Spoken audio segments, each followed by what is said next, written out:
नमस्कार दोस्तों, ऐसी मेरी परम पिता परमात्मा से प्रार्थना है कि आप सब सुखी हो, स्वस्थ हो, मस्त हो और मजे में हो। आज मैं आपकी सेवा में एक नया वीडियो लेकर हाजिर हुआ हूँ।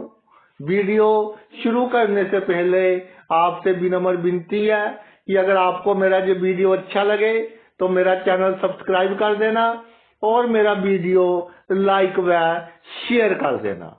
चलिए आज के मुद्दे पर आते हैं।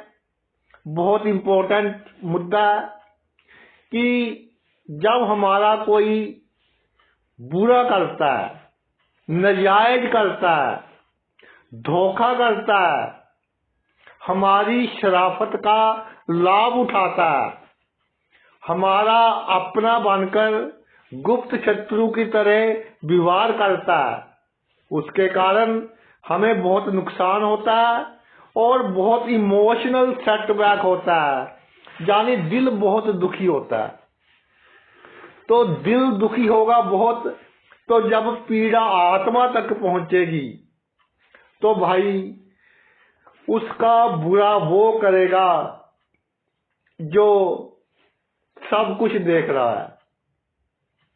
हमको वहम है कि हमने कोई कार्य किया, किसी ने नहीं देखा। भाई जिसने आखिरी फैसला देना है वो तो सब कुछ देख रहा है।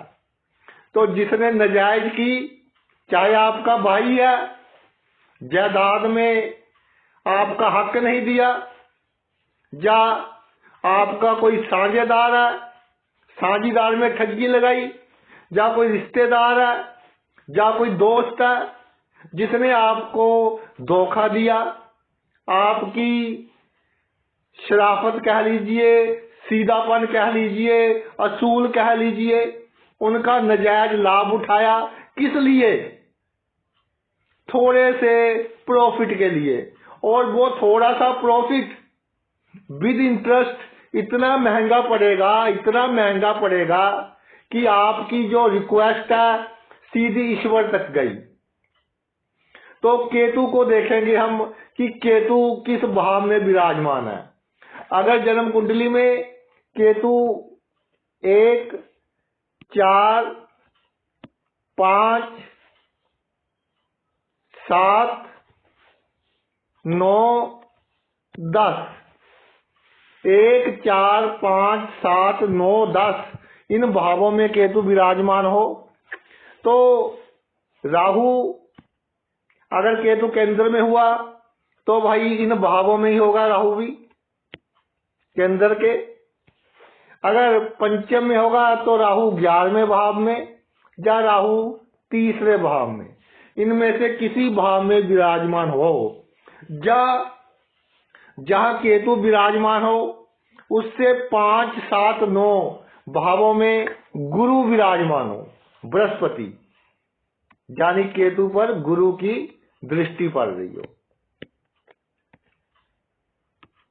इनमें से कोई भी सिचुएशन हो, या केतु के साथ गुरु हो, केतु के साथ गुरु हो, केतु के 5वें, 7वें, 9वें भाव में गुरु हो, या केतु केंद्र या त्रिकोण में हो, राहु केंद्र में हो, या 3 या 11 भाव में हो। क्योंकि केतु जब केंद्र त्रिकोण में होगा, राहु या तो केंद्र में होगा या 11वें भाव में होगा जब केतु पंचम में होगा, या 3रे भाव में होगा जब केतु 9वें भाव में होगा। तो ये इक्वेशन है, योग है। मेरा ख्याल है कि 80% केसेस में ऐसे योग बन रहे होंगे आपकी कुंडली में, इससे भी अधिक बन रहे होंगे। तो ईश्वर ने एक विधना रची है कि जब भी आप किसी को इतना दुखी करते हो कि किसी को वो सही ढंग से बता नहीं सकता कि मेरे भाइयों ने मुझे सड़क पर लाकर खड़ा कर दिया था, घर से निकाल दिया था, मेरी दुकान जहां से मेरा रोजगार चलता था वहां उन्होंने प्रॉब्लम क्रिएट की, लेकिन जब ईश्वर का डंडा चलेगा तो आपको क्या संकेत देगा केतु? संकेत मिलेंगे, अवश्य मिलेंगे। जो मेन संकेत केतु आपको देगा, सबसे पहला संकेत आपको केतु का सबसे वफादार या केतु का सबसे प्रिय कौन है? गली में घूमने वाले कुत्ते, स्ट्रे डॉग्स।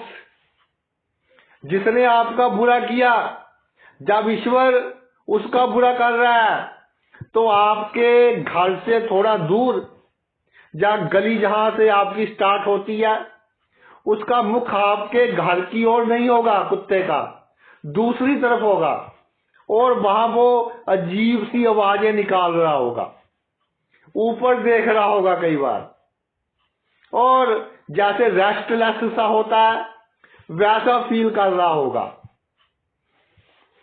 कई बार आपके गेट के बिल्कुल सामने इस तरह की हरकतें करने लग जाएगा कि आपने कभी देखा ही नहीं कि जी 2 साल हो गए, 3 साल हो गए, हमारी गली में ही घूमता है ये तो, लेकिन अब इसको पता नहीं क्या हो गया।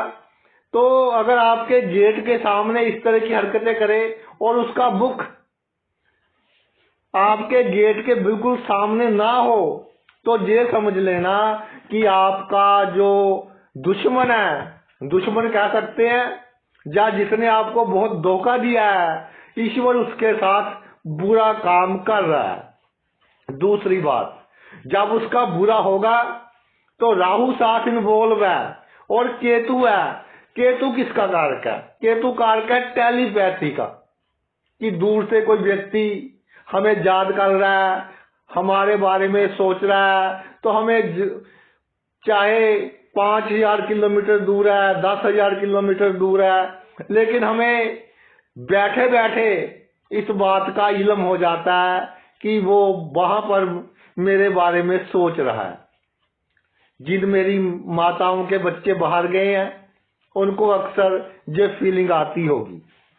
और राहु इंटरनेट का कारक है, तभी इसे कलयुग का राजा कहते हैं, क्योंकि आज का राजा क्या है? इंटरनेट है, जो दिखाई नहीं देता लेकिन सभी काम करता है। देखिए कितनी ब्यूटी है कि इंटरनेट कैसे चल रहा है, वाईफाई है, कैसे तरंगे आ रही हैं, बिल्कुल दिखाई नहीं देता। हमारे शरीर पर इफेक्ट होता होगा लेकिन हमें महसूस नहीं होता, लेकिन बड़े बड़े काम हो रहे हैं, बैंक में ट्रांसफर हो रहे हैं पैसे, सभी काम नेट के द्वारा हो रहे हैं। एक दिन इंटरनेट ना चले तो ऐसा लगता है कि जैसे पूरी दुनिया खड़ गई है। तो जिसके साथ ईश्वर बुरा करेगा वो सोशल मीडिया का अधिक यूज करना शुरू कर देगा, और उसके मैसेज ये होंगे कि किसी का बुरा ना करो, ईश्वर सब कुछ देख रहा है, ये जीवन बहुत छोटा है। जानी इस तरह के मोटिवेशनल नेगेटिव मैसेज कि जिसको मृत्यु याद है वो कभी बुरे काम नहीं करता, संसार की दौड़ में शामिल नहीं होता, सोशल मीडिया की बहुत अधिक बरतों करेगा, बहुत अधिक उपयोग करेगा, और ऐसा लगेगा आपको कई बार कि जैसे आपके बिल्कुल पास से निकल गया। चाहे आप घर में बैठे हैं, ऑफिस में बैठे काम कर रहे हैं, कि सामने बैठा है, जब पास से निकल गया, क्योंकि वो आपको एक गिल्टी के साथ याद कर रहा है, आत्मा से याद कर रहा है, तो ऐसा फीलिंग्स आएंगी। और अक्सर जब आप सुबह उठते हैं उसकी याद में उठेंगे मैक्सिमम टाइम कि उसने ठीक नहीं किया। टेंशन और भी होंगी, लेकिन कई बार उसकी याद में उठेंगे, फिर आपको नींद नहीं आएगी। और कई बार जैसे आप टीवी देख रहे हैं या मोहल्ले में लोग एक दूसरे को बुला रहे हैं, बच्चे खेलते हैं, वो आवाज लगाते हैं एक दूसरे को, आपको ऐसा लगेगा कि कोई उसका नाम बहुत ही ऊंची आवाज में ले रहा है। आप सोचेंगे कि वही आ रहा है कहीं। इसके अलावा भीड़ में, जैसे मार्केट में गए या कोई बड़ा हॉल है, वहां पर आप बैठे हैं, तो आपको बुलेखा पड़ेगा कि वो शख्स वहां बैठा है। भीड़ में बुलेखा पड़ेगा कि वो जा रहा है, लेकिन होगा नहीं वो। ये उसकी टेलीपैथिक रेज आ रही है, जो आपको किसी दूसरे बंदे को वही आप समझ रहे हैं, क्योंकि सोच वो आपके बारे में बहुत गंभीरता से रहा है, पश्चाताप कर रहा है, क्योंकि ईश्वर का डंडा चल गया। जब ईश्वर का डंडा चलता है तो आवाज नहीं आती, और जिस पर चलता है भाई वही जाने। मैं 5-7 दिन पहले किसी हॉस्पिटल में कोई बीमार था, उसके हालचाल पूछने गया, तो उसका एक भाई आया और देखा कि वो वेंटिलेटर पर था और बहुत दुख महसूस कर रहा था, यानी एक तरह कह लो कि तड़प रहा था। वो तो आजकल मेडिसिन है कि बंदा अनकॉन्शियस हो जाता है। तो जब वो गया बाहर, मैंने भी कहा कि चलो अब इजाजत लेते हैं इनके फैमिली मेंबर से।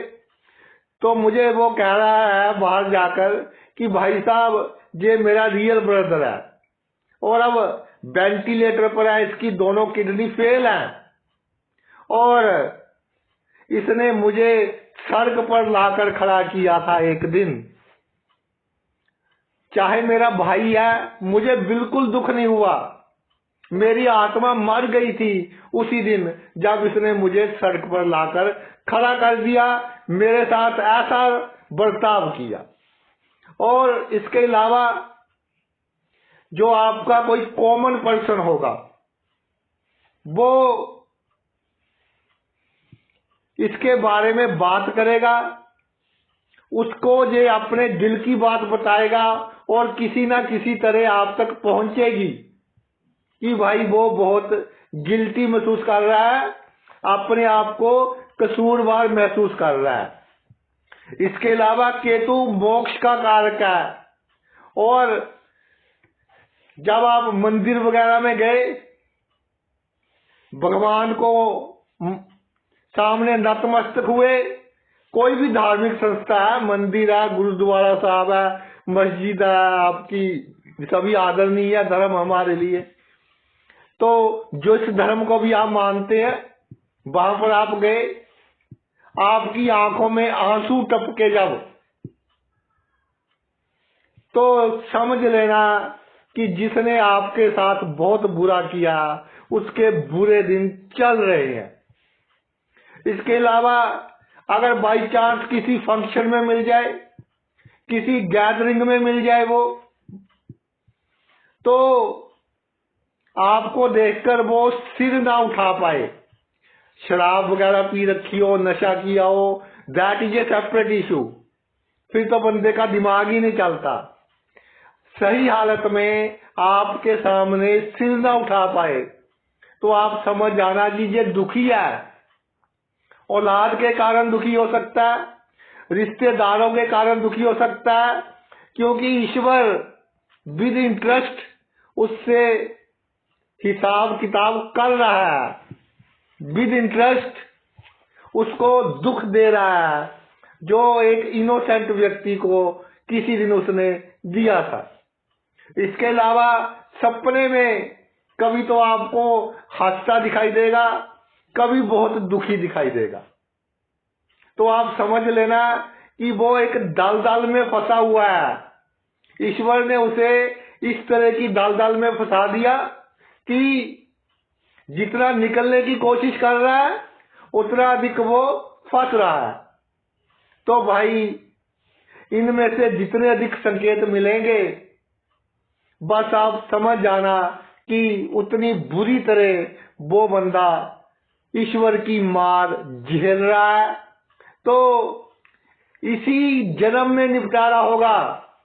ये बात नहीं कि ईश्वर देख रहे हैं जी, पहले जन्म का कर्जा था जी, ठीक है वो चल रहा है अपनी जगह, लेकिन जो आपकी आत्मा को इतना दुखी कर गया, उसको दुखी करने वाले उसके बच्चे, उसके रिश्तेदार, उसका जीवन साथी, वो कारण बनेंगे। और कई बार तो ऐसा देखा है मैंने कई केसेस में कि जिसने अपनों के साथ धोखा किया उसके दिमाग पर असर हो जाता है, यानी सोचने की शक्ति कम हो जाती है और कई बार मेमोरी बहुत वीक हो जाती है, यानी कि जीवन जीना बहुत मुश्किल हो जाता है। तो ये तो मेरा वीडियो था कि कोई आपको बुरा करे, धोखा दे, उसका हिसाब परम पिता परमात्मा इसी जन्म में करेंगे। आपने अपना इतना कीमती समय निकालकर ये वीडियो देखा, मैं तहे दिल से आपका आभारी हूँ। Thanks a lot.